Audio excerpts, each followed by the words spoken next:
What do you do, backflips? You jump up there in a silly suit? What do you do? You go BAM! I want you to play that.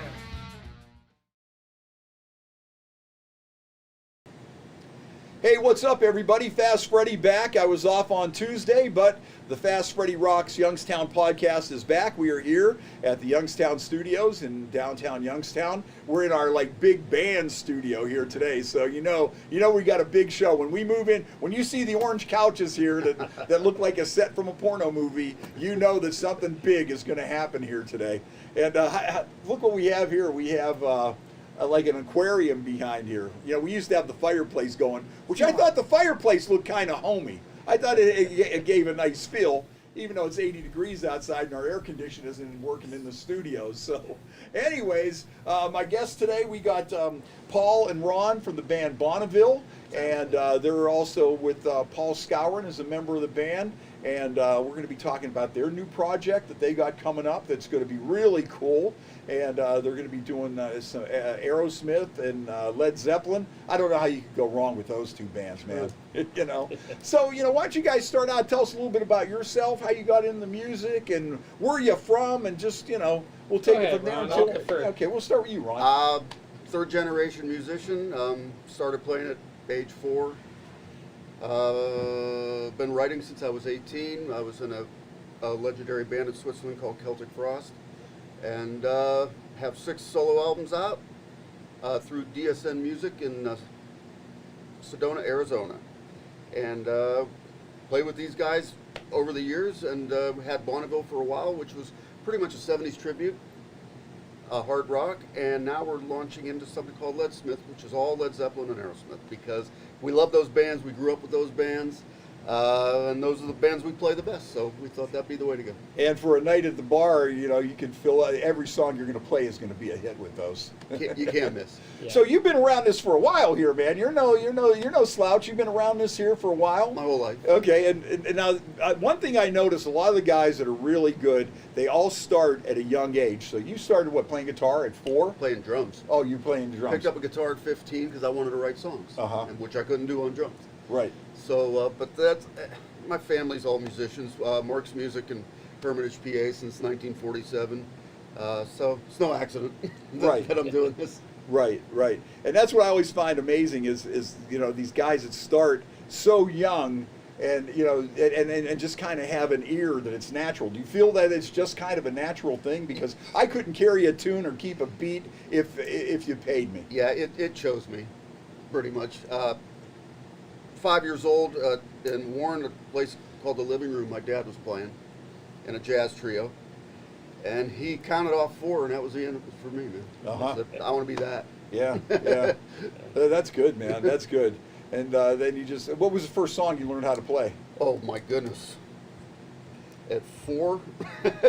I can't remember. Well, okay, whatever. I mean, now when was when you really started, It was a transition for me because as a kid, my dad was a jazz guy, so there really was no rock and roll. Sinatra, Count Basie, Buddy Rich, Oscar, and my sister's playing rock and roll in her bedroom. I'm like, what's that, man? Yeah. So finally, by around 12 years old, I think I got my first Kiss album, and that was the end of that. And then you were off and running.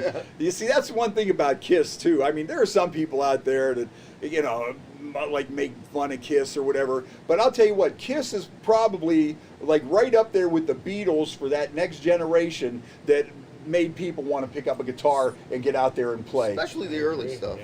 Yeah. First 6 albums were quite good. They still sound good. So, yeah, you can poke fun at Kiss. It's easy enough to do that, but they were a pretty good band. But I think, even when you see bands like Metallica, probably every metal band out there at some point, most of the guys probably started with Kiss records. Something like that. Kind of songs, kind of easy to play, basic, and you can feel like you're doing something. Right. Exactly. You're actually playing a song and you're making some noise and you're rocking the house. So that's pretty cool with Kiss. It was cool. Now, you're from Warren originally? Hermitage. Hermitage. Oh, okay. So that's why you're playing over at Thelma's. Sports Right, bar. right. Okay. There's the Hometown. connection. Yeah. All right. And then Paul, how about you, man? Tell us a little bit about yourself. It's funny that you said that. I started off in fourth grade when music was a choice, or they offered it to you. Started off with a squeaky violin, drove my parents nuts, and then thank God I transitioned over to a brass instrument, trumpet. So I played trumpet from elementary school through high school, being in the jazz band, being in the marching band, and I was trained, could read some music, but ideally, or what started it all off is just by ear. I would listen to a song, pick up a guitar, play the melody, and just to figure it out. And like Ron, just bitten by the bug, and here I am, so many odd years later, still picking up an instrument. Yeah, Initially, I got out of it completely out of high school. My high school band, broke up. Everybody went their separate ways. Sold all my gear, guitars, amplifiers, mics, everything. Went cold turkey for all these years, and then fortunately my wife understands my love, my passion for Right. music, and that's where we rehearse in my house. We shake the house. So, Oh, that's pretty yeah, good. That's yeah. pretty good. The neighbors must love it. But Oh, you they- guys sound good, so Yeah, if you were yeah, my so neighbors, I'd be over there. I'd be bringing beer over to. Well, I do have a neighbor that does. But that. I always find that amazing that the people that have that musical talent, they could just pick up a guitar and listen to a song and just figure it out and know what that chord is and know what that chord is. And I notice that's a common thread with all the good people that come in and the guys that have been around for a long time. It seems that that's the common thread, that they could just listen to a song and pick up a guitar and I mean, I took lessons for 10 years. uh-huh. And so it's a combination of everything. Yeah. Right, Oh, right. yeah. But you still got to have that. But I could play ear. before I knew what I was playing. Uh-huh. And then my dad said, why don't you take some lessons so you know what you're doing? Because you're playing it, but you don't know how to communicate what you're doing with anybody else. So combination of the two. So what's a good tip for a beginner? What are some of the tips that you would give a beginner if you're learning how to play guitar? You first. What's important? I would just say bring passion of wanting to learn and learn the song and just picking it apart. I mean, if you enjoy music, if you can translate that to an instrument, be it a kazoo, whatever, a recorder, if you could pull it off, amen. And that's I would say just say be passionate about it. Now, go ahead. Of course, passion. I'm not going to reiterate what he's saying, but scales and chords. Oh yeah, That's fundamentals. that's the language. Yeah. And if you don't know that, it becomes hard to communicate with other musicians because you know what you want to do, but you don't know the language to say the common language. Hey, here's what I'm looking for. Why don't we try this? So it's the thing that's cool about it is you can't master it, but if you can get pretty proficient at scales and chords, you're fearless. Right. The mystery goes away. Uh-huh. And you're not like, oh, I don't know if I want to try that. Yeah, bring it on, man. Yeah. So it does help. Very cool. Very cool. Now, how about concerts? What was the first concert you went to? Chicago at Blossom. Uh-huh. I think I was 11. Okay. That's a good one. First concert was Eddie Money at Bigley Stadium here at Youngstown. The Money Man. The Money Man. I was 16, and he blew me away. Oh, Eddie Money is Oh, a great performer. And a really great guy too. We had a chance to hang out with him on a couple of different occasions, and he was just like laid back, man, and just a little goofy. I'll tell you, when he had that little OD and stuff, and then I think it kind of short circuited a few things, but still a great guy, and it's almost like Eddie Money for a while there was like the house band for Youngstown because he played at the B&B backstage, and then he played, back in the day he played at the Stamp Auditorium. Of course, he played at the Tomorrow Club. Should have played at McMenamin. Yeah. Oh yeah. Whenever we mention the Tomorrow Club, we have a little sounder. I see. It seems like there are certain things that we have to mention on every show, or like when we're talking. We always mention Boots Bell, Idora Park, Hot Day, and the Tomorrow Club. For some reason, always seem to Pops in there, to pop into the conversation somewhere along the way. But he played at McMenamy's. He even played at the Lake Tavern that one time. Really? They had him out at the Lake Tavern. I mean, the guy would play anywhere. That's Bonnie awesome. Out Lake Park, we had him out there about 3 or 4 times, and Cool. and just such a great guy, man. Just such a goofball, but just great guy. Well, that's Great it. guy. That's what actually got me into it. It's like, man, I want to be up on stage like that. Uh-huh. Yeah. Okay. Oh, yeah. So you guys, that's that's good. So Eddie Money, and who are some of your other favorites? Now, of course, you started playing the Kiss songs. Well, Who are some of your other ones? mentioned Idora Park. Saw gosh. Buddy Rich there. Saw Maynard Ferguson there. Stan Kenton. That was when I was a kid before I was into rock and roll. But yeah, I remember that ballroom. That was, Oh, that ballroom was unbelievable. packed. Seen so many good bands. yeah, there. it was pretty cool. Yeah, if I'm not mistaken, that ballroom was a replica of the ballroom that they had at Coney Island. Oh, is that Oh, right? really? City. I didn't know. Oh, I thought I didn't saw know. that somewhere. Oh, sure. I could be wrong. But how about the spring flings they used to do? Oh. That was huge. Left End was always there. Oh, that's another one we mentioned on that. Love that. Okay. Yes, yeah. So I mean, that was like a rite of passage. We're teenagers. We hit it every spring. It was. Oh, You yeah. had to go. Yeah. Who was there? Who was playing? Oh yeah. It was awesome. People today just don't realize the good times that we had back then. And then sometimes I think we lament that, or sometimes I think maybe I'm sounding like Grandpa going overboard on that whole thing. But it was just such a great time, and I think we had a chance to live through like the golden age of rock and roll. I really don't see things ever being Like the to that way that magnitude. it was I agree. back then. I agree you with know, No way. and especially like all of us, all of our age at that time.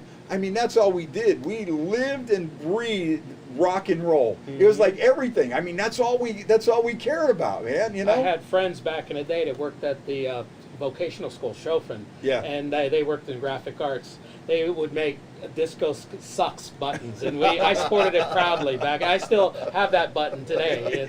I've shared it with my daughter. Yeah, that was one thing I could never get into, the whole disco thing. And then my buddies would want to go to the discos, Well, of course, yeah. because they wanted to pick up girls. And me, I never had a gold chain. I didn't have a, a leisure suit. Yeah. I'm wearing, I'm dressed probably in the exact same clothes that I had on. Maybe a flannel t-shirt. Right. At the time. And, I was like, okay, and I'd walk in there, and those girls would be looking at me like, okay, yeah, buddy, and I'm driving a '66 Delta '88, and it was like, That's a Landshark. There. Yeah. That thing's huge. With the hot day and spring Yes. thing, and the Left End would just come out there and own that, and it was they were just so good. They were just so good. But then all the other bands too, that I had seen there throughout the the Raspberries and Joe Walsh and Michael Stanley. Oh, that's another one, Michael Stanley. There we go. Certain things that pop up on the show all the time, recurring theme. But then, it was just, and we had so many great bands back then too, like Coconut and Law and all these other different bands, and it was just like this town for music was just like off the hook. Unbelievable. Yeah, that's why you'd see people posting like the calendars from back in the day that there was music 4 or 5 days out of the week. Yeah, That's right. Now it's like yeah, you're lucky to get one night, Right. Saturday, yeah, Friday or Saturday night if Yeah. you're lucky. Yeah, but it's definitely, the music scene has definitely changed from Yeah, when we grew up. six nights a week, 7 nights a Yeah. Well, week. I mean, nightlife has changed. I mean, we used to play 10:30 to 2:30, Yes. and Yeah. then go have a party afterwards. Oh, yeah. Afterwards, And right. now the gigs are 7 to 10, and you can have one drink and Yeah. go home. Go home. It's like Time to I'm go. home before I used to start playing. Yeah, right, yeah, and I mean now, a lot of times you're out there at, 1 o'clock in the morning now, the only person that's going to be out there is you and the cops. That's it. Right. And remember, we used to go to like Perkins or wherever, or Denny's. You'd play your gig until 2:30. Yeah. By the time you packed up and everything, and then the next thing you know, you're come on in, Paul, ladies and gentlemen, Paul Skowron. You're always doing the talking. Oh no, these guys! Hey, these guys are jumping in here just as good, man. What's up? Hey, Governor? there's no shortage of conversation going on here. Let me tell you, man. Everybody got something to say. But anyways, we're talking a little bit about spring thing and some of the stuff back in the day and how would wrap up at 2:30 and then go to breakfast and and now midnight it's like, okay, we're That's done. the witching hour. Yeah, shut down. Go home. Yeah. Yeah, I remember spring thing for sure. My I have a memory of Left End. you remember when Dennis used to be? They'd put him in a little box, like he'd be on stage there, and then he'd break out of it. Yeah. Well, he must have been drinking some Rianiti, you know. When it was probably 90 degrees that day, and he came out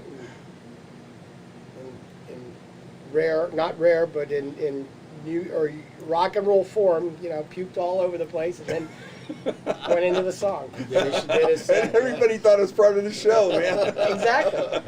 Exactly. Al Silliman used to be famous for that too. Oh, yeah. Oh, yeah. Oh yeah. I'll tell you, Thank you. a good one. Thank you. When Thomas John was here, he was talking about he did a show with Left End, and he was like off stage in a gorilla costume, and throughout the show, Dennis would have this rope, and he's like pulling on the rope, and as the show's going on, and you're wondering why is this guy pulling on this rope, you know? Nice. And then like later on, as the show goes on, next thing you know, Thomas John in a gorilla suit comes out, and he's going nuts. And Now then he just retired, right? yeah, Yes, yeah, that's right. How many years? It's like almost 50. 50 years. Wow. Yeah. Yeah. That's impressive. Yeah, that is. Oh, I remember those Wizard. days. The Wizard. Yeah. Yeah. Yeah, I don't know if I'm going to make it 50. You know, I think 40's pretty comfortable Come for on. me. You know. You got to push through. Yeah, there we go. Persevere. Persevere. How old? If you make it through 50, how old will you be when you're retiring? If I made it to 50 years in the radio business, Yeah. how old would I be? Yeah. I would be 70. Oh, you should quit before 73. 50. yeah. I'm not. Believe me, I'm not going that long, man. You know, and the longer I don't have a gig, and the less I work, the less I really want to do You'd be anything. more like Larry King then instead of Fast Freddie. yeah. I'll be wearing suspenders and talking about what's that prostate. Yeah, there you Betamax. go, yeah. Or Betamax. That's the thing. Betamax. Flomax or whatever it is. You know, Oh, Larry man. King for prostate problems. Yeah, you know. That's the thing, though. If you can stay in it that long, you can get those kind of endorsements, you know, for all the different medications and Right. stuff as you go why not? along. Yeah. You know, Boardman Medical Supply. I'll be doing a thing for oxygen tanks and There stuff you like go. that. So, Nice. you know, yeah, maybe take it right to the end. You know? But yeah, I really have no plans of going to 70. It's you know, that would be another 7-8 years. It's like, Gotcha. you know, I don't know, you know, because, you know, when you got a motorcycle and you like to fish and you got other things, it's like, you know. Oh, yeah. Absolutely. Oh, here we go. like Oh, look fun. at that. Oh, man. Yeah, Joe, thank you. Joe is the king of espresso, Nice, Joe. you know. Long live the king. Oh, yeah. You guys want any? Any espresso? Yeah, you guys want one?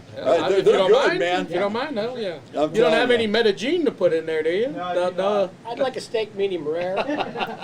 Oh, I got to say hi to my mom. My mom is checking in today down in Cape Hatteras today. Hi, Mom. Good to see you. What's mom's name? Joanne. Hello, Joanne. Mother Woke. Hey, Joanne. How are you? Everybody's here. Let's see. Wally Fellner says he's going to see you guys Saturday night. All right, Wally. Wally's a good man. He is a good Oh yeah, Jeff Buzzard said nobody mentions the Great Lakes Band. Yeah, they were good. Oh, absolutely. Oh, yeah. Great Lakes were good. Yeah. Saw them back in the day. That was what wasn't Steve Marankovic in that band, I think? Yeah, I think so. Yeah. Yeah. Danny Shapiro. Yeah. I think he was in that one too. Thank you. That's awesome. Oh, wait Thank you till very much. Yeah, try that, man. I'll tell you, these are really good. I like it. You know, I would always drink like a couple of shots or something before, and then the one day Joe made me one of these, and I was like, man, this is good Yes. stuff here. All that's needed. Salute. Thank you, Joe. You're very welcome. Salute. Oh, isn't that good? Yes. That's just That what the is doctor nice. ordered. Let's I like see. to put a little Sambuco in there just for, yeah. We'll have to stock the bar. Okay. Let's see here. Jim Davidson, American Noise, Wild Horses, Donnie Iris, Rapscallion, Champion, and Glass Harp. Oh, yeah. Oh, Well, all good Tommy ones. Rich, my drummer from Noisy Mama, was in American Noise. And then he Here, played, yeah. and he played for Donnie too, right? Yeah, we stole him from Donnie. Yeah. Yeah. Yeah. In fact, we were opening up for Donnie at the Mahoning Country Club. Our when we world were getting- famous, our world famous when we were gig. I'm getting still shot. slightly hungover from that, and that was our second anniversary party. That was Yeah. our second anniversary party, and that was a hell of a bash. And Yeah, I can Tommy still was- remember that night. It's crazy. We went over to Barclay's house, and we were partying at Barclay's, and we stopped at that little bar across from the Golf Dome at the time. Well, we And- can't remember the name of Yeah, it still. it was like these frat guys or something just had this little bar there. I don't even know if it was really a bar. And we just all went in there, and it was when we went there. You know what I saw? You posted a picture the other day, and I saw the ad for it. And another one of my favorite shows, when you guys opened for Joan Jett at Ponderosa Park. The first and only rock show ever at Ponderosa Park. They had one, and that was it, man. And you know what? I live close to there now. That place is still standing. I'm writing a song called "The Ghost of Ponderosa." Oh, that'd be a So, great one. Yeah, I'd love to be able to get back there one Me more too. time. And it's a huge amphitheater, and then it was like a campgrounds, and basically it was one big fun thing. My father-in-law, there was a picture in his bedroom of him sitting on coal miner daughter. Loretta Lynn. Loretta Lynn, Sitting on yeah. Loretta Lynn's lap, Oh, around the sweet. fire or whatever. So, That's awesome. yeah, absolutely. Everybody in country played there. I mean, and they used to have those big shows week after week after week. It was Willie Nelson, Waylon Jennings, Merle Haggard, whoever the guys were. They would have that lineup the whole summer. I played in a country band called Calico. We opened for Waylon there, and Louise Mandrell or something like that. But yeah, we did some of those. That was kind of cool. That's Yeah, one guy I wanted to see, Waylon Jennings. He was I great. I never had a chance to see him. One of the I've always highwaymen, loved Waylon. right? Yeah, Yeah, he was great. yeah. Yeah, that was a great. Those were great records too. The Highwaymen, Ponderosa Park. I mean, it's little by little it's falling down, but You know what? If you get that song written, we should try to get permission to go back there and shoot the video. yeah, I think I have an in, and Uh-huh. that's what I want to do. That's what Because every time I ride by there, I think about sneaking in there. And I see somebody posted a video on YouTube of sneaking in there. Really? And getting chased out and everything. Yeah, But it's so eerie because, the dressing rooms are there. Wow. The pavilion is still back there. Oh, yeah. Missile Silo. Yeah. Oh, my. But I remember when Joan Jett played there, and we had to go pick him up at the airport in Pittsburgh. And Barclay was so pumped up because Chasm Salton, her bass player, is also Todd Rundgren's bass player. Oh, wow. And Barclay was the biggest Todd fan out there. He loved Todd Rundgren. And he was just like, oh, shit, I'm gonna pick him up and drive him from the airport to the show. Chasm Salton gets in the back seat, opens a book, and doesn't say a single word. He did not say a single word all the way from Pittsburgh to Ponderosa Park. He didn't even look up. He just opened this book and sat there. And Barclay was like heartbroken. Zoning out, probably just like this is the 50,000th ride I've taken. And then, Gary Z, who was our program director at the time, I'll never forget this too, because Tom Pauly, the owner of Ponderosa Park, was there. And they weren't really used to seeing the rock crowd. Although, I was there for Willie Nelson and stuff. They had some good old boys there. They had their time. But when they saw the crew from, the Wolf at that point, they didn't know what to expect. And Z was standing there, and he's talking to the owner. And this is the program director of the radio station. All of a sudden, he just starts, his belly starts. And he heaved a whole spaghetti dinner. I mean, and it went back out just like it went in. It was just like he just went whoop, and this whole thing just went flying out. And the owner of Ponderosa Park looks at him and goes, "I think your buddy's not feeling too good." I'm like, So who else are we going to talk about puking? Let me see. We got one, we got two. Come on, give us a story. Yeah, come on, we need a puke story. Barfarama. Yeah, no, I don't have any good puke stories.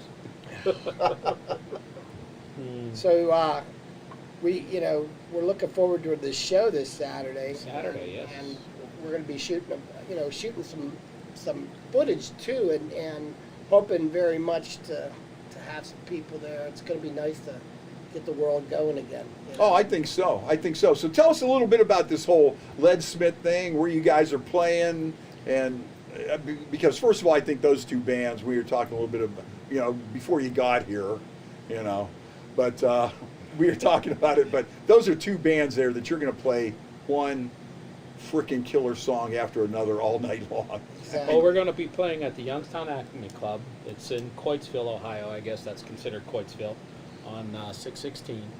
Yeah. Nice club. Clean, spacious, Good food. good food. Beers are cold. So really looking forward to it. And great music. And great music. So what made you guys come up with this idea? Well, we obviously had a little bit of downtime. Yeah, a few weeks, huh? Yeah.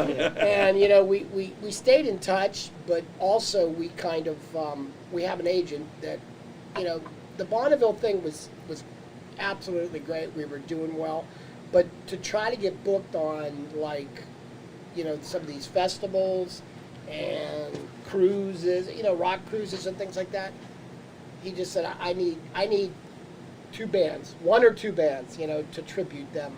So we obviously picked the two that we do the best, and started talking about it, started putting it together, getting a logo, and he's ready to roll. So all we got to do is get him a video, and because that was the intention with Bonneville when I got in touch with Ron through Facebook, and you know, we talked about doing car shows and all kinds of things, and just doing 70s hard rock. Yeah.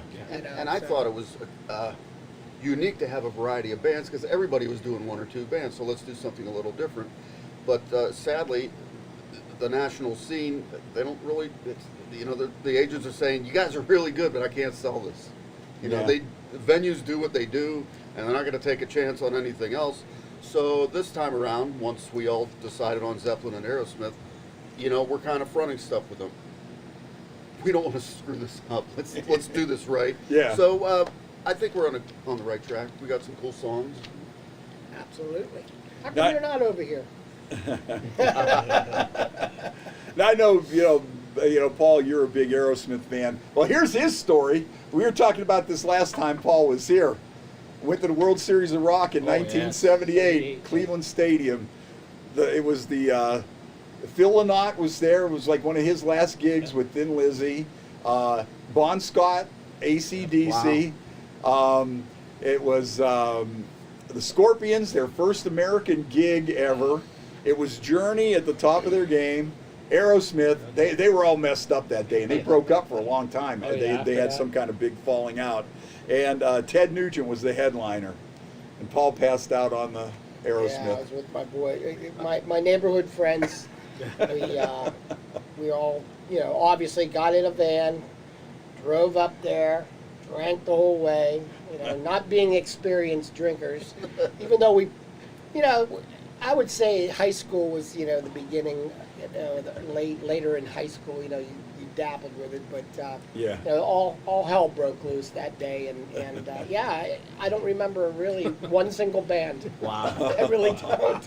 That was fortunately one of them that I do remember Yeah. because it was so good. That was a good Oh, one. it was Good it show. was so awesome, and you know, just you know, Angus playing out in the crowd, and just you know, that was before, you know, wireless gear and everything. Oh, And yeah. Well, someone was asking me one day, they're like, "Who was there?" And I'm like, "My eyelids." My eyelids were there. You know, that was that. I mean, I think, oh yeah, I mean, crazy. It was so packed too, and Oh, I believe yeah. it was really hot Yeah. that day. Municipal Yeah. Stadium held how many people? I mean, Yeah, 80,000. tens of thousands. Yeah. Oh, yeah. Yeah, just the baseball field. Oh, yeah. And not to mention what they filled on the Oh, field. yeah. Yeah. Oh, they had some big ones there. You know, Pink Floyd, that was another big one, and but it was that Aerosmith one was really a good one.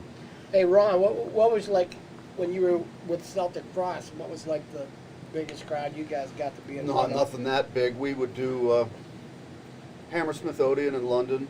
That was great. All my heroes played there, so that was a big one. Yeah, for tell me. us a little bit about that. That's a great hall, legendary hall. Tell us a little more about Yeah, that. I mean, I think it's a 19th century theater that they, but I mean, all my heroes, Zappa, everybody played there. and we got to headline that on Halloween night, and sold it out. And it was very interesting because there's 2 balconies, and kids are hanging off the rails, and it was great. I made the mistake. I was on stage right, and a bunch of fans were, you know, signs and all that, so I decided to walk over. I made the mistake of walking in front of the PA.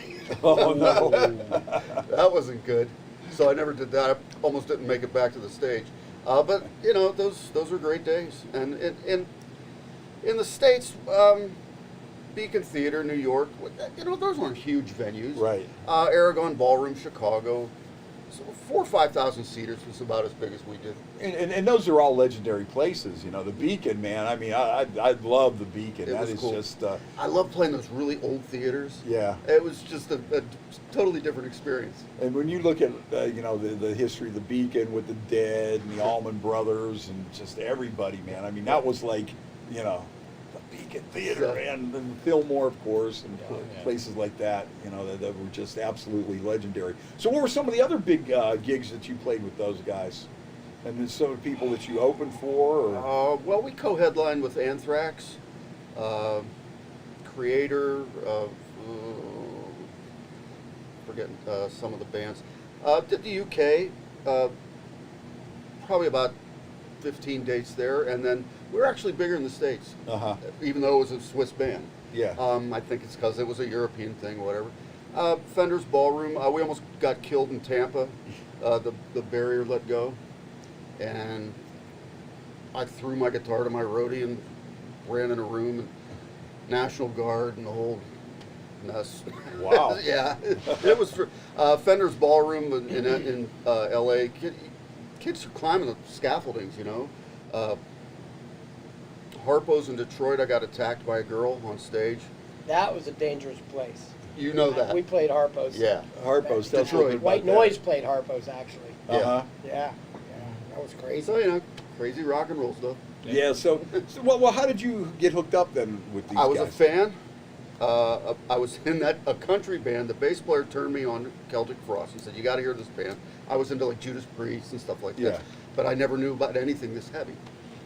So we went to the Record Revolution in Cleveland, and I got a couple of the albums, and I got hooked. They came to Peabody's, and I went to the show, loved it. Read in a metal magazine, they're doing the 3rd album. The music's getting a little more complex. It's only 3 of them. They need another guitarist. Of course, I don't tell anybody, but I was writing original stuff, pretty strange, like Zappa stuff, and I sent a demo to Switzerland, to the management. And about, I don't know, 3-4 weeks later, I got a call from the management, said, "Hey, you're one of the guys we're considering." Wow. Oh, really? Like you even got it? You know, you received it? Okay, great.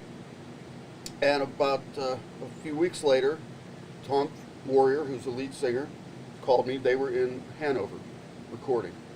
And he said, we got about 120 demos. He said, I really like that you're not a metal player, because I was more rock. And then he said, "Would you consider being in my band?" I said, "It'd be a dream come true."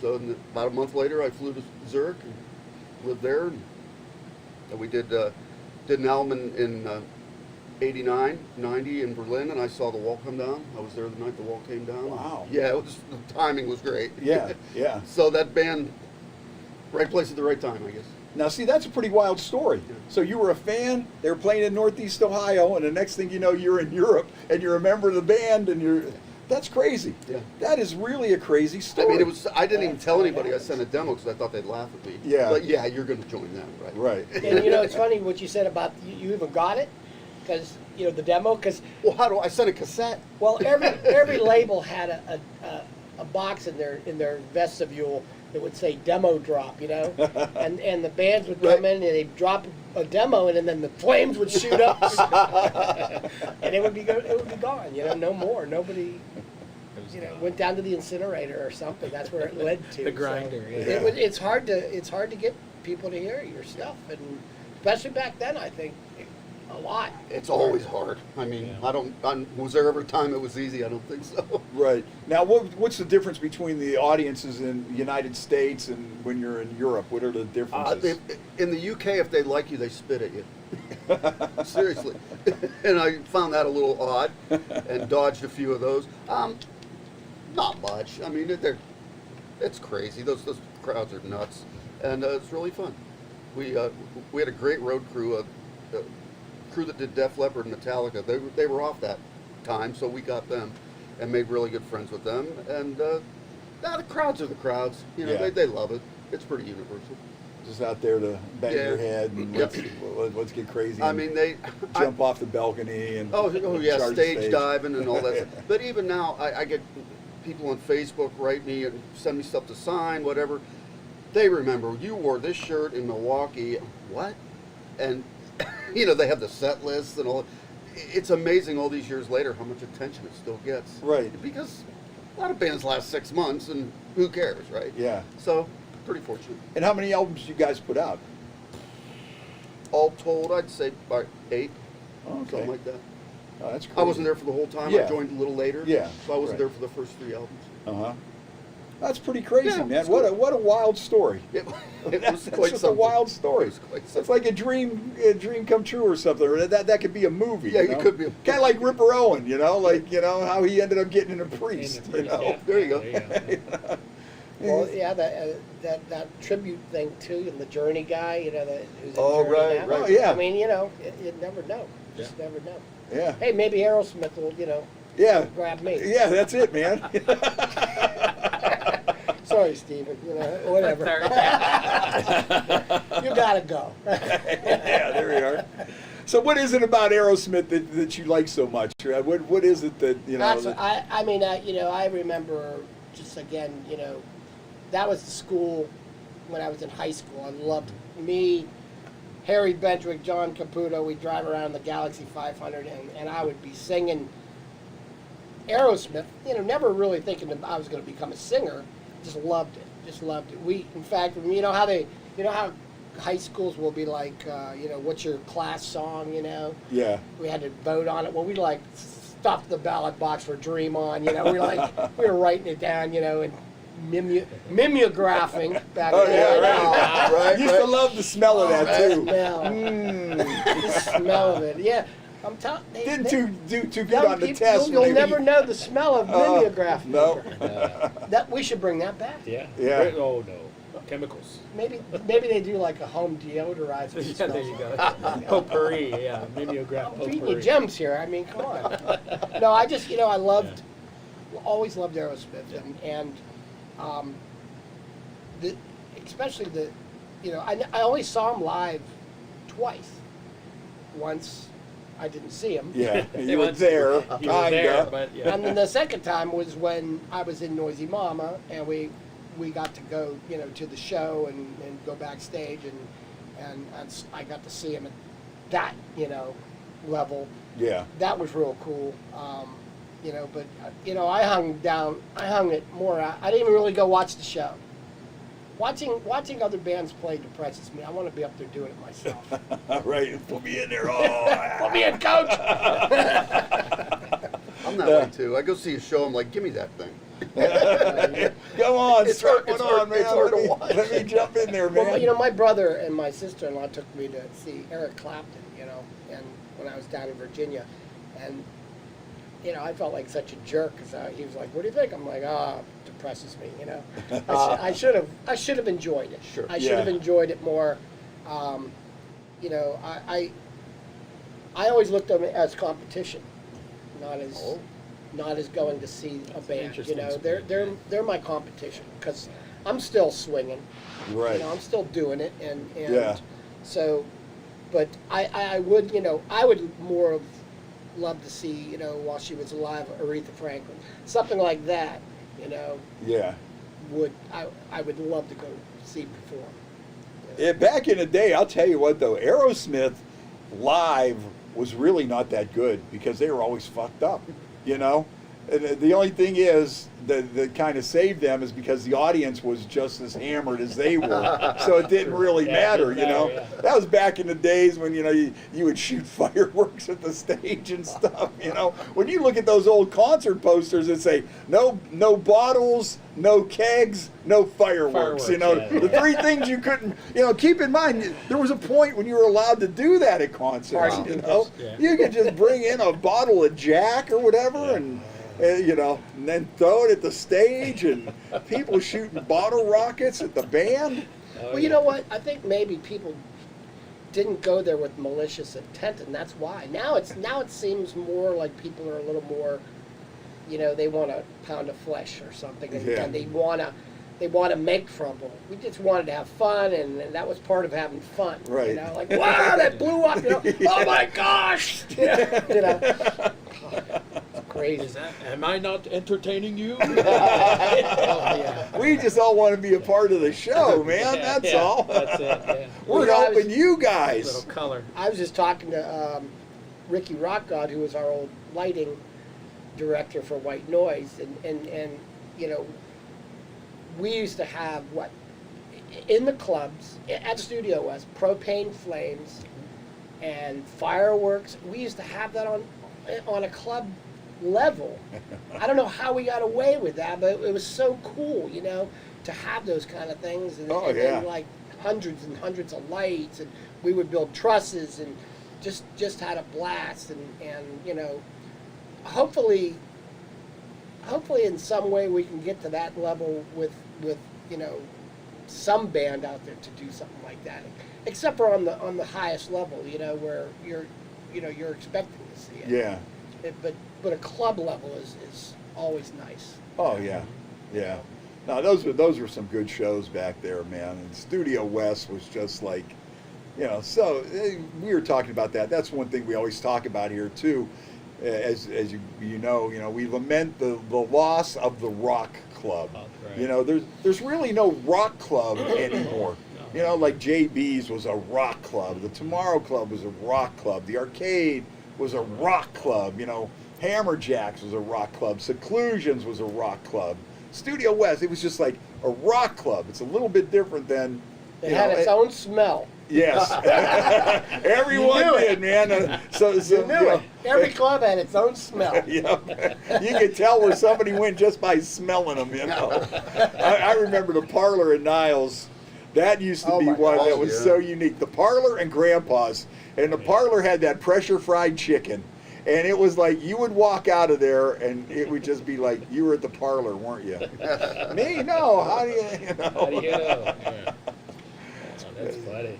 Yeah, yeah, but those were the days. Those were the days. But well, speaking of Ice House, yeah, May 15th. Yep, we're playing there. Yep. And you know, they're a good rock club. I mean, yes. The last show we did there was great. I mean, it's just you know, we had to stop obviously, but the last show we did there was. Yeah, May 15th, really I'm going to come up. out there with you guys and, you know, give away a few prizes or something, hang out a little bit. And, yeah. It should be good. Now, tell us some more about this Aerosmith and Led Zeppelin. What's your set list look like? And well, we're working on the set list right now. We're shooting the video, and so, you know, with that, you have to basically, you kind of like you're shooting a real video, you know, music video. So you have to actually record the songs, and then we're going to go and do some video to that music. Then we're going to shoot some live shots at night too. You know, we're going to go after our strong points as far as that goes. I mean, I think it's going to be the older Aerosmith. You know, not a lot of later Zeppelin, more the older Zeppelin. Yeah. But we are going to go after a few of the Aerosmith songs like "Eat the Rich" and songs that are, you know, that still rocked with them. You know, Janie's Got a Gun. We're not probably going to be doing those kind of things. So like the '90s, Get a Grip, and I mean, all that stuff. But it just depends how far this goes. I mean, once that we get the video done and we actually get interest, then, you know, the sky's the limit with this band. I mean, we go after all kinds of things, and we always achieve them, and we're four hard-working people. You know, we know how to do it. And talented as well. I mean, you know, you guys aren't no slouches or anything. Well, I mean, you guys are all you know. And that's the thing about this group is that we're not overly produced. It's rock and roll. It's raw. It's real, and you know we don't color it up with we don't play the tracks. We don't do this. It's just live rock and roll. It's 4 guys on the floor, just giving you If it's heart great, and soul. Yeah. it's us. If it sucks, it's us. It's us. Yeah. No matter what, you know. I'd some people ask, say, some of these songs, how are you going to reproduce these songs on stage with only 4 guys? And I said, well, I went on YouTube and Led Zeppelin did it. They didn't bring extra players. They didn't play the tracks. Jimmy Page picked the parts he thought were most important, and that's what he played. And it sounded just like Led Zeppelin. So that's the approach we're taking. Sure, some of the songs have strings or whatever, keys, or we're just going to do our best, and if it works and if it feels good, we're doing it. And we might put it out there once we get going with our thing, on our Facebook page to see if people, want to make some suggestions on songs that we could do, Yeah. We're doing like Mama Kin. Oh yeah. Good one. I mean, we're, for the I mean, 10 years gone, okay? We love it. I don't know if people love it as much. I know a Zeppelin crowd loves it. Right. But if you're playing it in Bonneville, all of a sudden, some people are lost to it. Yeah. It was kind of unfair because the band was just getting some traction and starting to see what worked and what didn't work, and then we got shut down. It's like we didn't really have a chance to develop the idea and find out it was working well. We just didn't have enough time to play enough gigs. And Bonneville is, Bonneville's still Bonneville. I mean, Leadsmith is a project that we're doing. It's more of a rifle shot. We're doing that Zeppelin Right. Aerosmith thing, so you know what you're getting. Yeah. But Bonneville, we're going to continue that band plus start writing some more songs. Now Bonneville, what is your set list like for that for Bonneville? I What think can people we do is it barroom or Ballroom. Ballroom Blitz. Okay. Okay. Yeah. We That's do, a good one. anywhere from that to Dirty White Boy, Foreigner, Foghat. The Who, anything from you pick a band from the It's 70s, pretty- you probably pretty got diverse. it. Yeah. Pretty diverse. yeah, Bonneville, like the Rover, Zeppelin. Yeah. That was the first song. In fact, that's how our drummer Mark. We should say hello to Yeah, Mark. we should Hi, say Mark. hello, What- Mark. what Hey, is- Mark. What's he doing He's right working. now? He's working. He's working. He's on the working clock. Working on something. Yeah, something. Oh, okay. Yeah, when he auditioned, that was the first song I we did. thought he was out shopping for a new drum seat.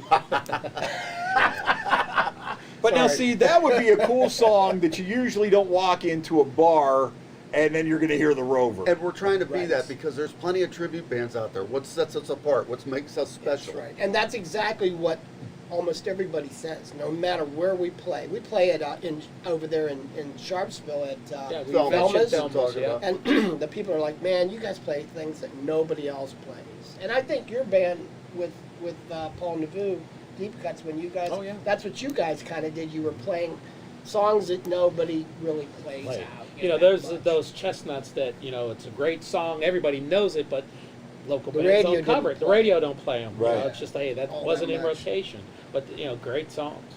Yeah, kind of got to keep that going, and even the Bonneville thing, we'll start probably picking a few more new tunes now, but we got to jump into the Zeppelin and the Aerosmith stuff because we have tons and tons of work. We have a probably an hour show now with the 2 bands that we're going to do on Saturday, but we're still sharpening the edges and rounding the ones that need rounded and things like that. So. Well, I think that's going to be fun, and hopefully when we start getting some of these, bigger outdoor events coming back around and stuff, I think you guys would do perfect on that. Some of these, bigger, bike rallies and things like that Hope so. that are still getting, canceled.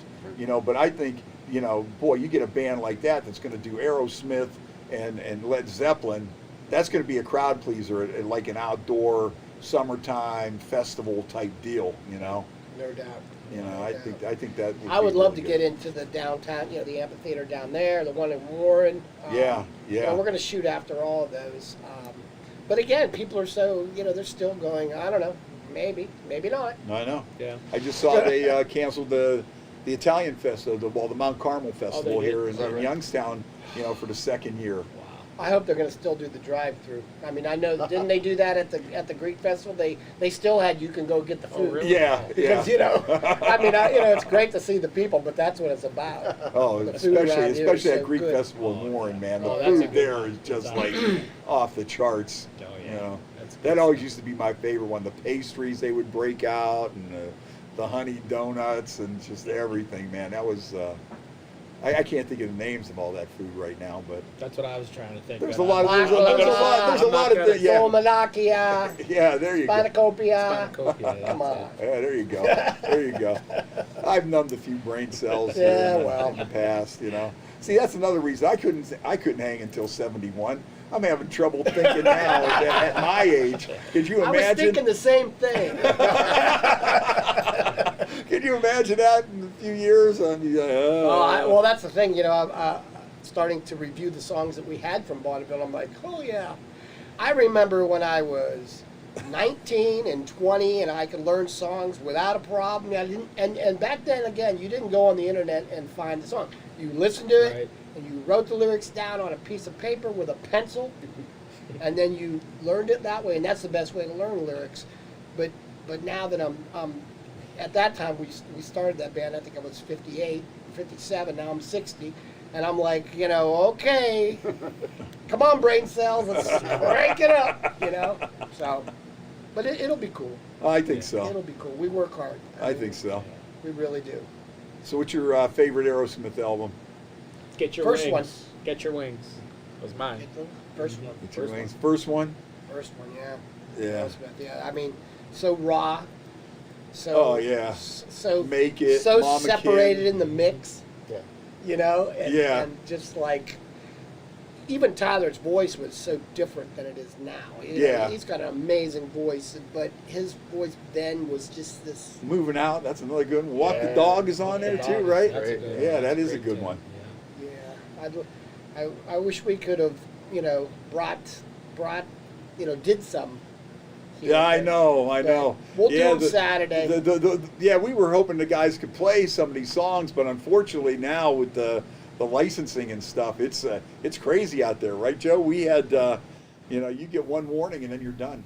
Wow. Yeah. Yeah, and they'll kick you right offline if it matches up with an algorithm Oh, of yeah, licensed stuff. Yeah, even gone. if Oh, you no guys kidding? would play an Aerosmith song right now, we would get knocked offline. Wow. And then because they're monitoring this stuff, it's amazing. It is. We got into a jackpot on a copyright here a couple months ago. We were talking about that old TV show. Remember Davy and Goliath? Oh yeah. Sure, Yeah. You know, so that we claymation type. yeah, yeah, right. You know, I don't know, Davy, and there'd always be the moral. And so it was the anniversary of Davy and Goliath, and we played a little clip, and the shit hit the fan, man. Wow. They were just like right on it, and they said if you get one more violation, we're just going to shut you down completely. You're done. Wow. Yeah, Can't 30 even hum it. seconds. 30 seconds. Can't No. even hum it. No kidding. Yeah. I mean, it was just like How many seconds can you do? Used to be you can get away with 10 and, be okay, bumper music or whatever, but now if it matches the algorithm, they could be 2 seconds for all that matters. Yeah. So could I just like sing like a line, maybe in a half? It's not going to match the algorithm. you can sing a line and a half. Hey, I take offense to that. all right. Yeah, how do you know? What the Yeah, hell? don't worry about it, man. You don't Yeah. sound anything like it. Hey, you're cool, man. Yeah, go right ahead. Play the whole song. You don't sound nothing like it. I'm pretty sure the instruments is what does it, the beats and stuff like that. So I think vocals Hey. would be all right. How about you wrote the Frost stuff? Can we pull a Frost song off of YouTube and play it? What's your favorite? Give him one, he'll find it. Oh yeah, we got the Bonneville we do have disc the in there Bonneville too. Oh, yeah. disc here, yeah. You want to do a Bonneville song? Let's What do do Well, we do you got have in the there? disc? Because I was told you can't use the brought- disc. Yeah. Well, he found player. Yeah, I'll tell you what, man. I'm looking. Was at it a record player? What did you? Because I Yeah. got a bunch of music here, but I was told at the front desk that you guys don't have that technology. Well, I did. I had to dig this up out of the archives. Yeah, we did find, with all this modern stuff that we have here at the Youngstown studio, Joe did manage to find a CD player. Found a CD player. Yeah. Well, I have that. Uh-oh. Oh, okay. So yeah. Yeah, play- let's play throw a Bonneville. couple on Play- there. play- Yeah, I'll tell you what. I'm looking at the song list on Get Your Wings. Same old song and dance. Lord of the Thighs. Woman of the World, SOS, Train Kept A-Rollin', Seasons of Wither, and Pandora's Box. You can. I mean, that's what I cut my teeth on listening to Aerosmith. That Boy. opened up that whole world to me. That is crazy. All right, what do we got going on here? Four on the floor, baby. We got one. What channel, Brad?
All right, there we go. That's Bonneville, Four on the Floor. Four on the Floor. That's a good one. So these guys are going to be playing at the Ice House on May 15th, and that's going to be a great one. And, of course, their side project, Led Smith, is going to be at the Youngstown Acme Club. Youngstown Acme Club on 616, Coatesville. Coatesville. Yep. On Saturday. On this Saturday night. Saturday, be there. 8 o'clock. Yep. 8 All right, o'clock now what do we got next? Now we're having like a little CD party here. You know, we're actually, you know, all we need now is some 45s and a turntable. You know, so Let's have a dance party. Yeah, there we go. All right, what do we got going on here? Hold on here. Oh. Okay. That's it. Okay, what do we got coming That's up? it. That's That's it? Party in the Rust. Party in the Rust. Party in the White Rust. Noise. White Noise. This here Song was about Youngstown. Oh yeah, man. This is we used to play this back in the day too. Here we go. This is Paul Skowron here on White Noise.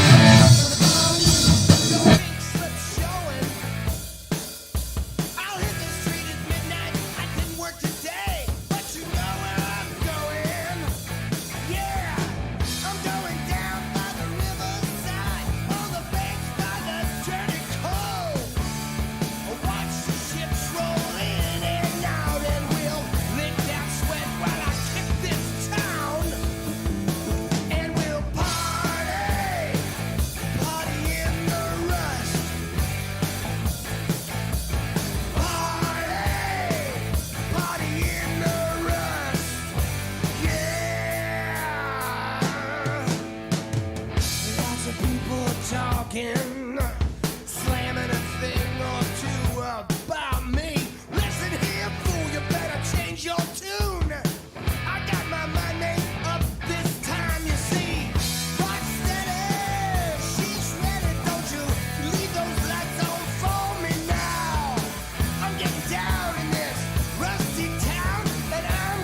Hey, there we go. If that doesn't take you back to Studio West and Seclusions and JB's and Kent, Ohio, McNasty's, right? That's where you guys used to play up there. Yeah. Oh man, that's White Noise and Party in the Rust. Now that's like a Youngstown party anthem right there. It was. It was about the closing of the steel mills. It was about how people still. I got the blast furnace blues on the 6 o'clock news. Your pink slip showing. I hit the street at midnight. I didn't work today, but I know where I'm going. I'm going down to the riverside on the banks by the dirty coal. Gonna watch the ships go in and out. Gonna lick some sweat while I kick this town, and we'll party. And I'm surprised I can still remember those lyrics. That was really good. Hey, maybe you haven't done that much brain damage. Yeah, you can still keep going then. All right, you're doing all right. Man. I try to, what I try to do is really now, especially. I mean, I don't watch the news because that kills brain cells, and I definitely try to start using the brain more because for the longest time. I saw a great interview with Alice Cooper with Dan Rather, and Dan asked him. He says, "What's the state of rock and roll now?" And Alice says, "Shock rock is dead." He says, "I can't compete with the news." Yeah, that's a good quote. Yeah, really, that is a good one. Yeah, that Dan Rather show is really Quite good. good, He yeah. does an awesome Yes, he job does. interviewing rock stars. I think he found his niche there, to tell you think the so, too. truth. Getting away from the hard news stories. But see, I'm like you, man. I can't watch the news. I'd rather listen to music and see something funny on TV or whatever, because I'll tell you what, it can bring you down real fast. At least me. YouTube has so many cool things. Even biographies or shows about history and things like that. And I'm not a big reader, which that's probably my downfall. I wish I was a reader. I'm not. But I got to listen to it. There's always Cliff Notes. There's always a Yeah. I never met him. What is it?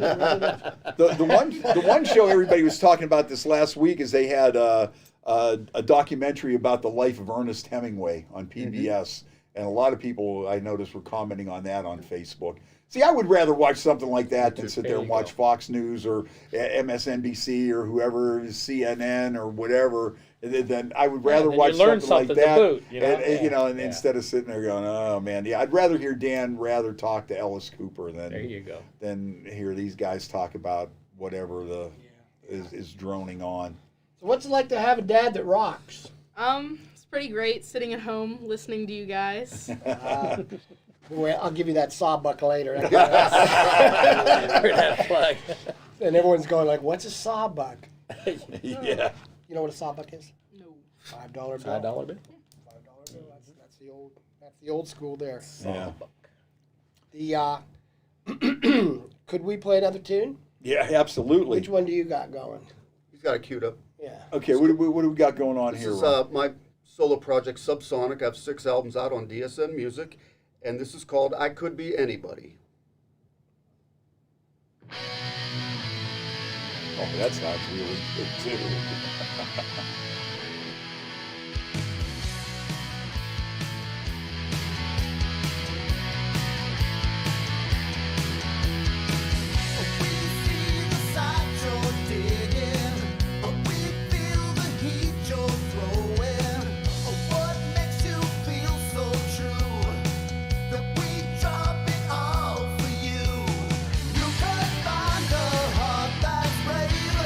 You could find some love to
right, man. That's another good sounding song here. So tell us a little bit more about that one, Ron.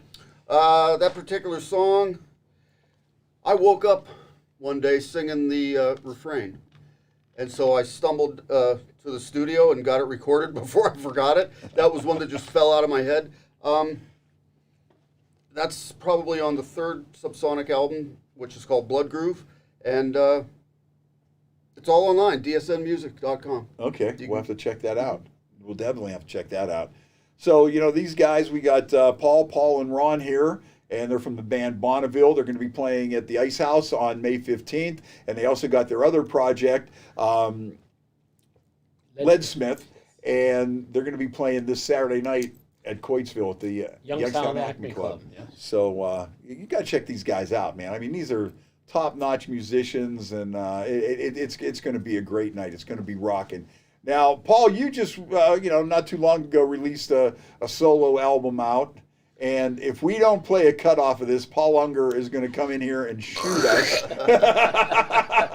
And we got to make sure we give this the big commercial where they can find it and the whole 9 yards, because PaulSkowron.com, that's where you want to go, and there's many ways of getting it, through download / or even Paul Unger will ride on his bike with a basket on the front and a dog in the front of it. Like, oh, wait a minute, better watch out. Yeah. Oh, yeah. Better watch out. That was good, right? Yeah. This record, Resurrection Road, is what it's called, and it was a really cool recording experience, because friends of mine, Jim Tatarka and Mike Simon, they just let me have their studio, and they I would record late at night, and if I'd be I'd get there and there'd be someone doing a session, and I'd say, "What do you do?" And they'd be, "Oh, all right, come here, listen to this, now go in there and play." So there was 18, 19, 20 people on this record, but it still has some good continuity. Oh, that's a cool way to do it. Yeah, it was fun, because I'm kind of shy and all that. You're right. Yeah. It was great. I mean, and everybody that did what they did, they embraced it with, like, they had fun. It's fun, just like a Bonneville show. I mean, it's fun. We're fun people. We like to have fun and not be all tight shirted or whatever you call it. No So. kidding, man. But this one's called Shake Your Love. Shake Your Love, Paul Skowron, Resurrection Road. Buy Paul it. Unger, Yeah. executive producer. Executive producer Paul Unger says, buy this CD now. Right on. Go to paulskowron.com and buy a copy now. I gotta cue it up. Oh, Is that okay. on one of the discs, or is that one you wanted me to look up? I showed you. Oh, he gave him the disc? Oh, there you go. Uh-oh. I got to look that up. Oh, Oh, there it is. Oh, there we go. Yeah, we're just having a little party here. We're just throwing these CDs on. Sorry about that. It was That's all tough. right. It was tough, first of all, for Joe to actually You didn't find a introduce CD our for- drummer.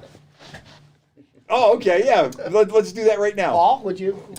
This isn't our drummer. This is my daughter, Carmela. We're going to the record store after this. I talked to Came cool. along for the ride. Came along for the ride, so we're gonna do that analog thing. believe Oh, it or okay. not. So what are you looking for? What do you? Weezer, but anything else I like. Okay. I like Weezer. Yeah, Weezer, pretty they're good. They I had think some they were rock supposed to have what last summer? What was it supposed to be? I think it was supposed to be maybe it was Weezer, Offspring, and Green Day. I think Oh, were that'd supposed be to an play together. interesting That would have mix, been a yeah. lot of fun. They So- just dropped a new album, actually. We were listening to it today. It's pretty good. Oh, okay. Human. It came out this year. So you're gonna try to find it on vinyl today? Yeah, I don't know if I'll find it, but it's pretty Okay. good. But she grew up listening to all the good stuff, back, The Who, Jimi Hendrix. The Beatles, The Beatles. too. Oh, how could I forget Yeah. that? She has an affinity for the Beatles, I of love course. them. It's amazing. The Beatles, to me, just become more amazing as time goes on. 60 years. Yeah. Yeah. 60 years. And people still listen to the Beatles, and it still sounds like it's, It's relevant today, yeah. it's crazy. Yeah, Thank I God mean, for the fifth Beatle. The Their 50 producer. you Yeah. know. yeah. George Martin was George like, Martin. so had so. I mean, I really can't really listen to the old Beatles stuff like "Love Me Do" and things like. I wouldn't sit there and listen to that. Oh, I love just that, wouldn't. too. Maybe for recording reasons, just to hear how they did it. But the older beat, the stuff in the late '60s and '70s, that was the stuff. Oh yeah, Abbey Road and Let It Be and They- the White Album. Well, and there's Strawberry Fields Forever. records get Magical better as Mystery bands Tour. hate each other. The more they hate each other, the better records get. Oh, Look at the White Noise record. Yeah. And what's really cool about the Beatles is they would do 10 songs and none of them sounded the same. Yeah. They could do something like Helter Skelter, and then your Mother Should Know, and then Dear Prudence, and it's just like they would just and the amazing thing that we talk about all the time with the Beatles is they did all that in 6 years. Can you imagine the lives that those guys must have lived? What that has to do to you, maybe even psychologically, that you put out all this stuff in 6 years that 60 years later people are still like listening to and digging it. So who else do you like? What are the newer bands? Who's some of the newer bands that you Newer like? bands. I mean, it's not really bands anymore. It's just single artists. Uh-huh. I don't really have. I mean, Tyler the Creator. I don't know. He hates him, but he's pretty good. All like, the auto tune and everything. yeah. I don't know. I'm not too crazy about it, but That's Yeah. probably the big point of contention with the artists that she's listening to today. They're all sampled or Yeah. auto-tuned. Nobody's playing instruments anymore. They're being produced, and which I get it. She's gonna listen to what she likes to listen, but that's why I point out it's like they're not playing that instrument, or somebody wrote that song for them. So, but you do have some good choices. You like Billie Eilish, Tame Impala, Kevin Parker. He's the lead singer, lead guitarist. Clara's pretty good. I don't know who else really, but Okay. Now, are you going to put a band together since you're a musician too? I wish, but no. Why? Got to get through school. Yeah. Got all Okay. summer. Yep. You can open for us Saturdays. With your ukulele. She You does. can bring your She does a great ukulele. I'm- Yes. You want to open? That would be great. Bring it up there. Do a couple Now songs. you play what? Ukulele, trombone. Guitar? Trombone, not so much. That was just a middle school thing because Uh-huh. I didn't have a choice. But you can make a noise with it. Yeah. Yeah. Okay. I like that. Piano lessons you took. Mhm. Now she's exploring guitar. Trying to pick up guitar Okay. slowly. She got a Hello Kitty guitar. I still haven't showed you, Ron. It's pink. It's killer. They want me- Humbucker. Oh, it you gotta rocks. start They playing want, that they one. want me to huh? put down the Les Paul and play the Hello Kitty guitar. I don't know. It sounds great. Okay. Yeah, I'm gonna break I mean, it out. yeah. Well, We bring should for break the- it out Saturday. For the video. Yeah, for the video. There you go. I can see the Frost fans looking at that. All right. Oh, where were we? Oh, Paul Skowron. Shake your Resurrection love. Road. Here we go. Let's do it. We got to get it in.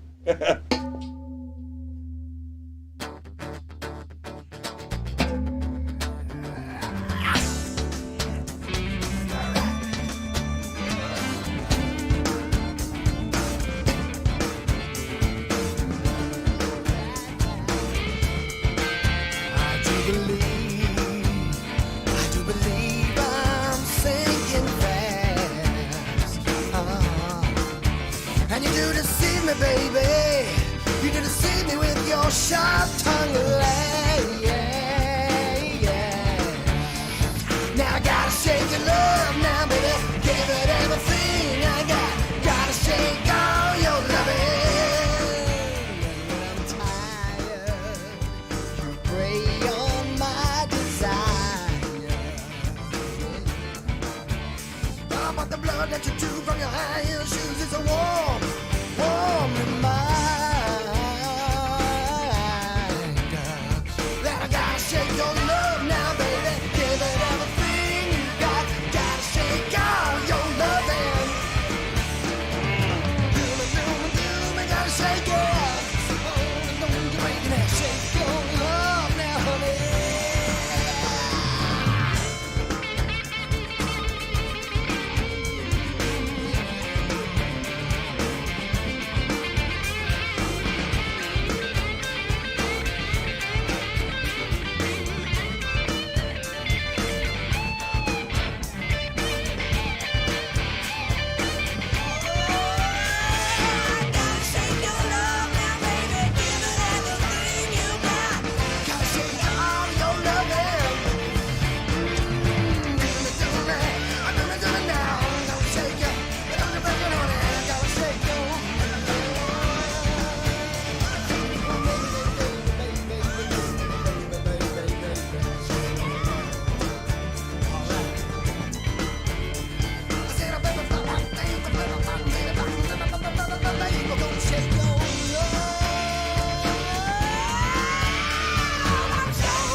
There he is, ladies and gentlemen. Mr. Paul Skowron, Resurrection Road is the name of the CD, and that song again is Shake Your Love. Shake Your Love. Spelled Shake R-E-Y-E-R. Shake your. Your.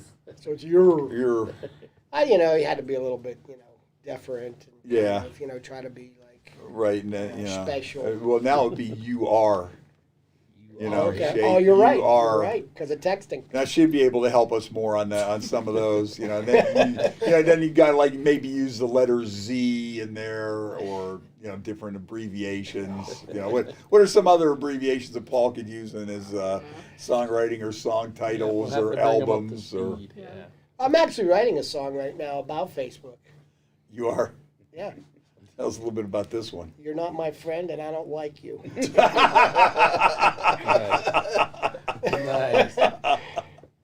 Yeah. That should be a good one. Yeah. That should be a Not real my good friend, one. and I don't like you. Of course, you don't probably even do Facebook, do you? You're like- Actually, yeah. oh, really? You're an Just old a- person, huh? Yeah, all his old farts are on Facebook now. You know, TikTok. When are you gonna make a TikTok video for Bonneville? I don't know. Yeah, so you got to get him. You got to get these guys on TikTok. Yeah. We were We- talking about Apple Music today. Uh-huh. You guys on Apple Music? Yeah.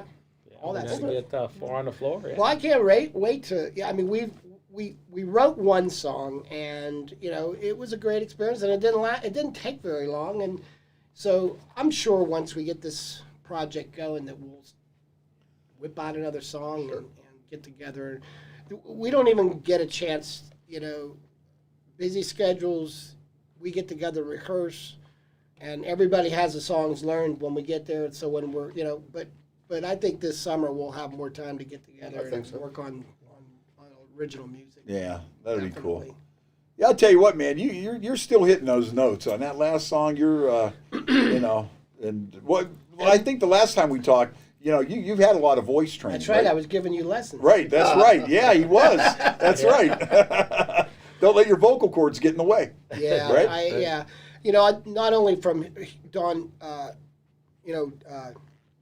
Dr. Vogel, Donald Vogel, he was at Dana, but I also had Don Lawrence, who was, you know, when I was living in New York City, he taught Sebastian Bach, he taught, you know, and Beverly Sills, you know, really serious singers, and so yeah, it took a long time to.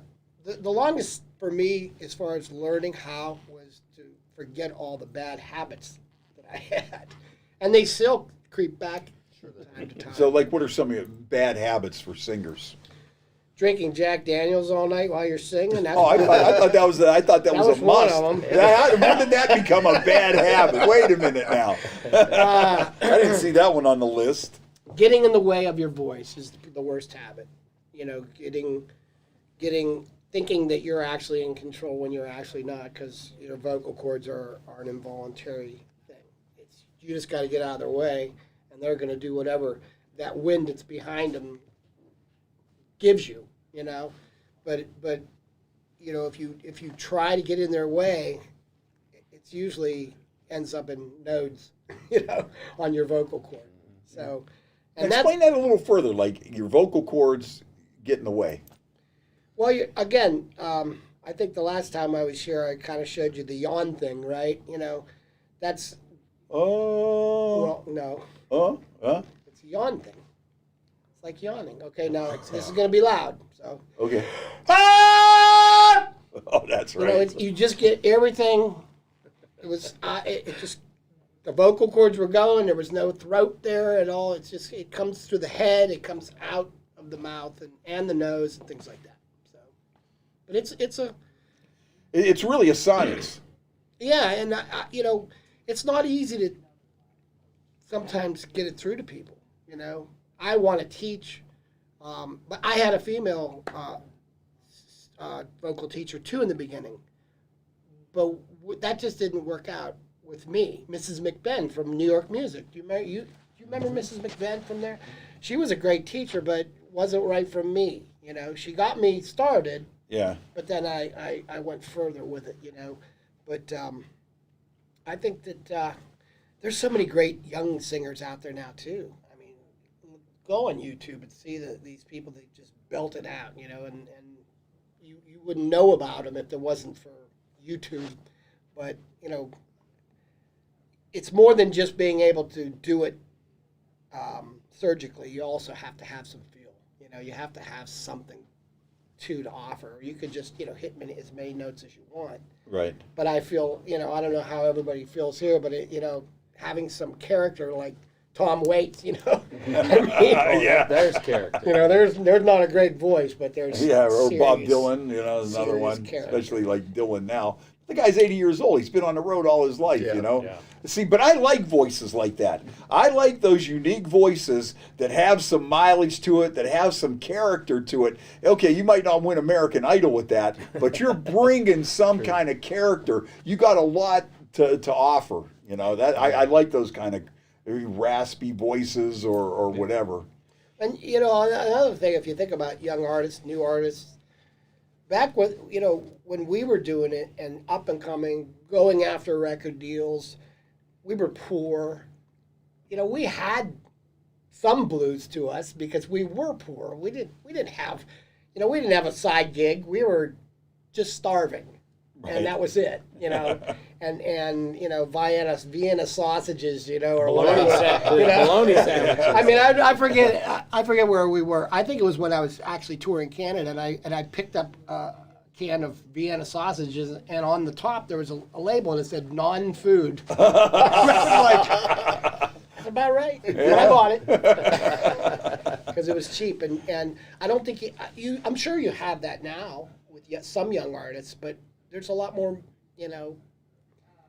people that they have the money, because they have a side gig that they're doing too, while they're trying to become. Right. Yeah, before it was, you just focus on the music and let's see where this goes. Now it's almost the music takes a back seat, or, we'll do these other things to make it possible.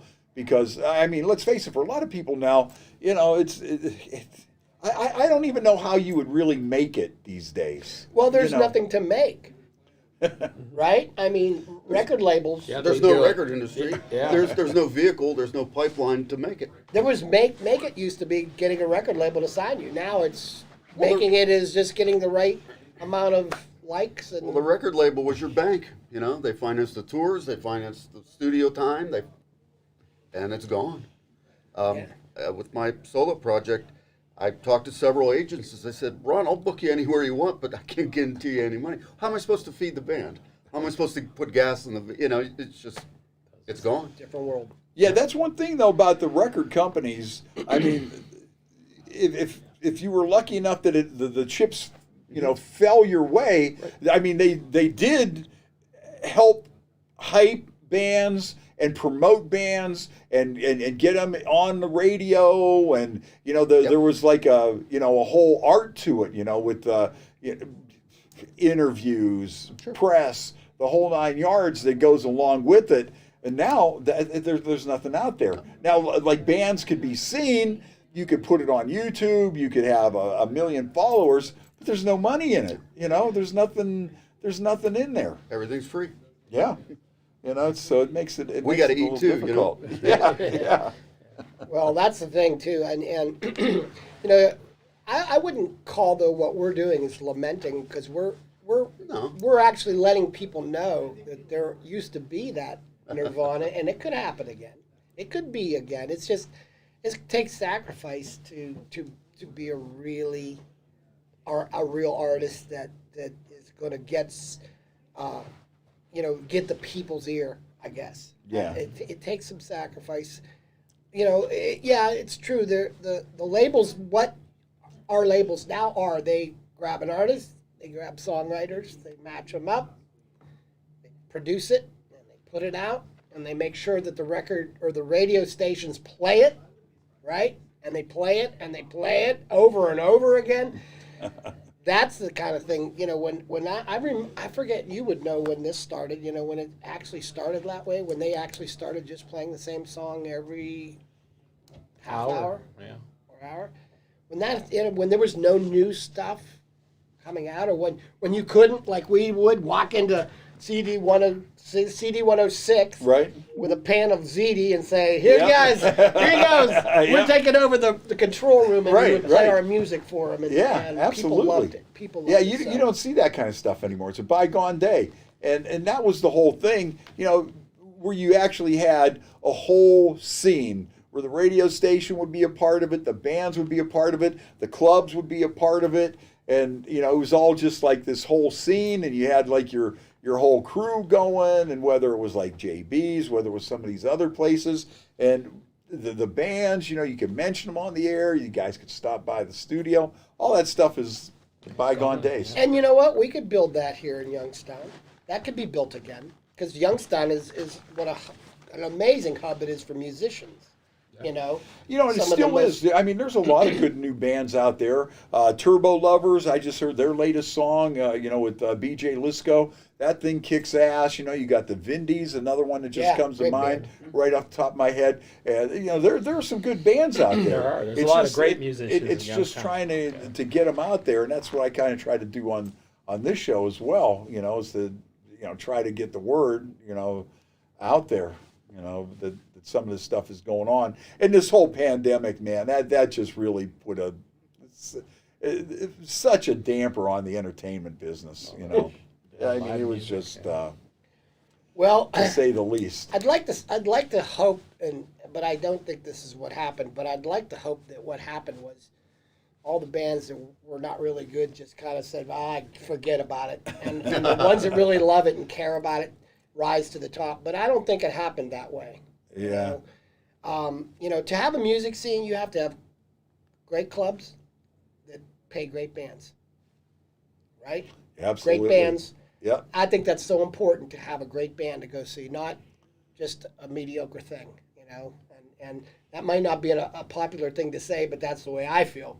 I mean, people that really work hard to do and put it out there and make it happen and, aren't just there to see their friends and drink some beer and play some music. Right.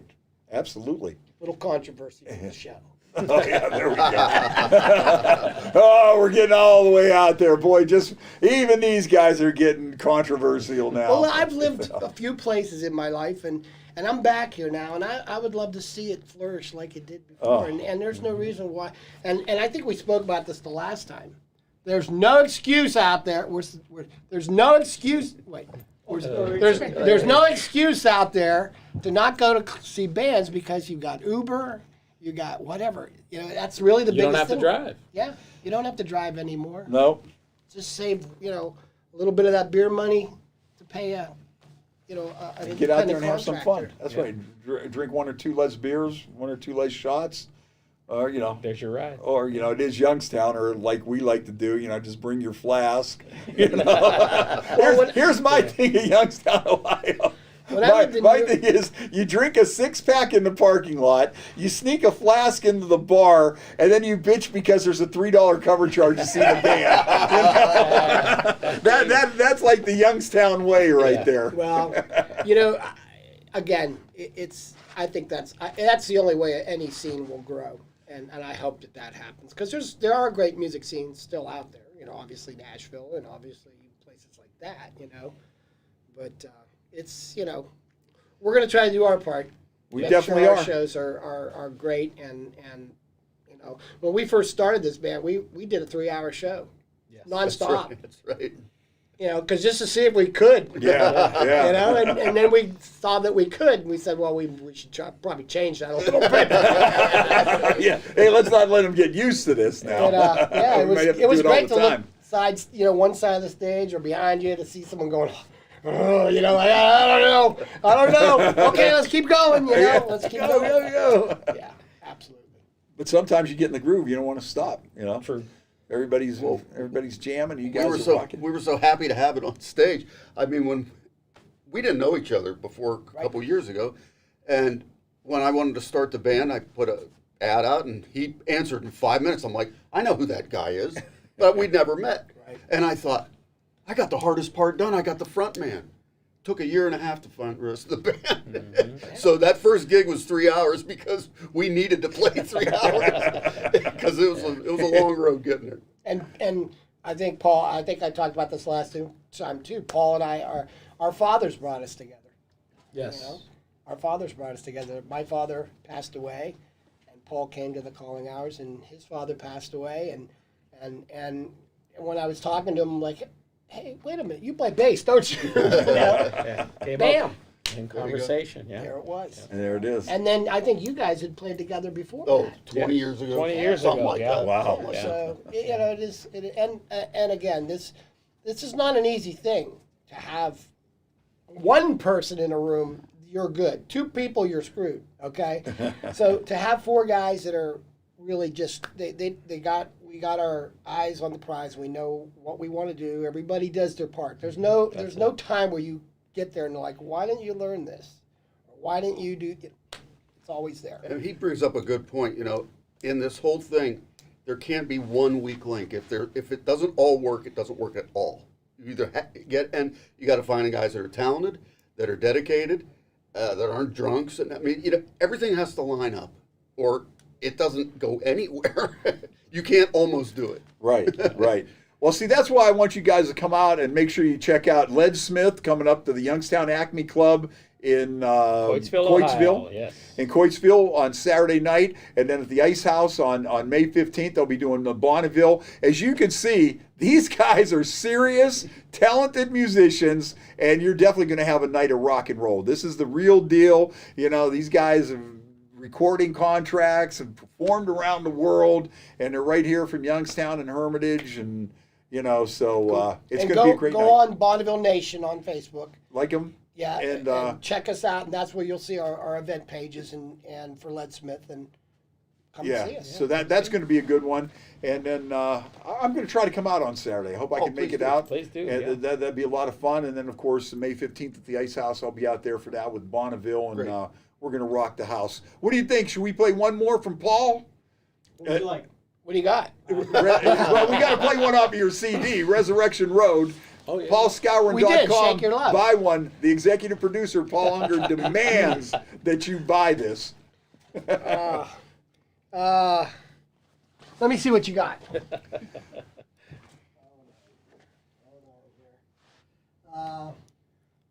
CD? It's in the player. Oh, okay. Here we It's go. in the player. I don't want,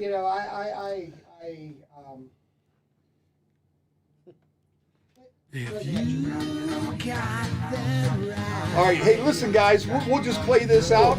You know, once Okay. again, thanks for stopping Thank you. by, man. Thank you. I hope Thank you guys had Thanks some for fun. having us. And Absolutely. I will see you hopefully Saturday night. I can make it out. Come on And out. May 15th, Ice House. We're gonna rock the house, man. Thank You you got to very much. get out and check these guys. They're real musicians. They're the real deal, and they're definitely gonna rock the house. So keep that in mind. Leadsmith with their Aerosmith Led Zeppelin tribute, and then Bonneville 70s music played to the T, and songs you don't always hear all the time. You're going to hear things like the Rover from Led Zeppelin and that sort of thing. So come on out and join us. Like them on Facebook. Right on. All right. Thank you, guys. Thank you.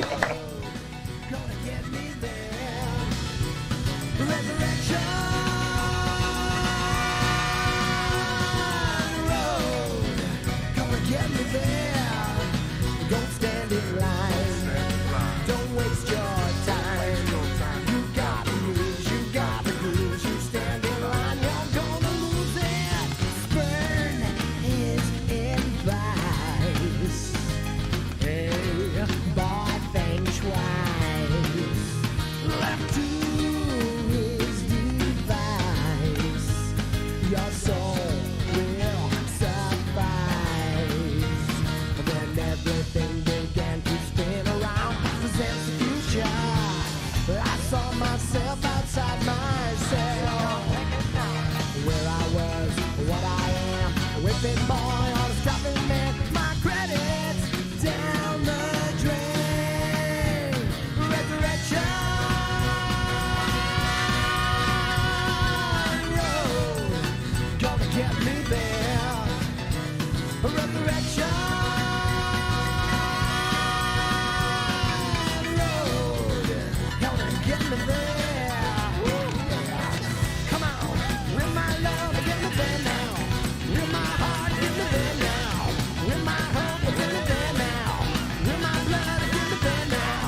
for listening to this show on Youngstown Studio.